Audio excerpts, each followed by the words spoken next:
It's a kind of exciting good news, bad news day.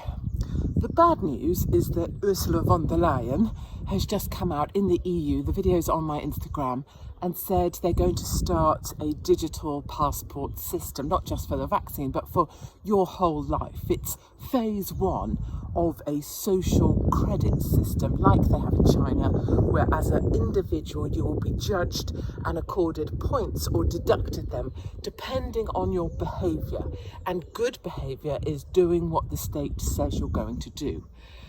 The good news is that it's causing even the blind to wonder what's going on. So there's some people on Twitter who have had the vaccine, had the booster, and they're even going on Twitter and saying, I'm now wondering what this is all about.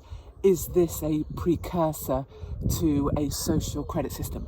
But finally, they're starting to wake up. That's really, really good news. And then something far, far weirder.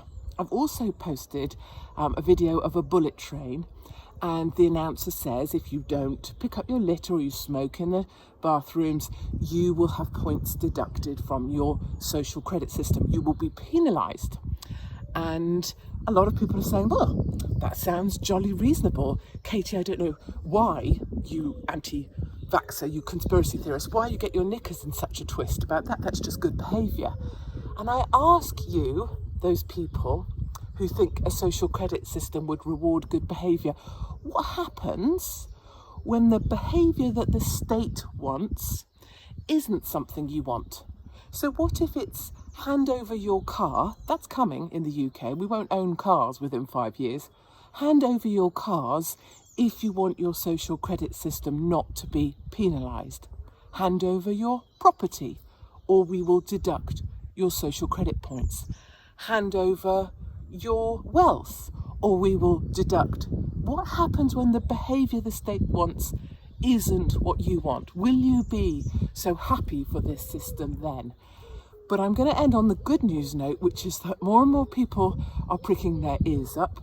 The freedom festivals all over the UK and the world were magnificent.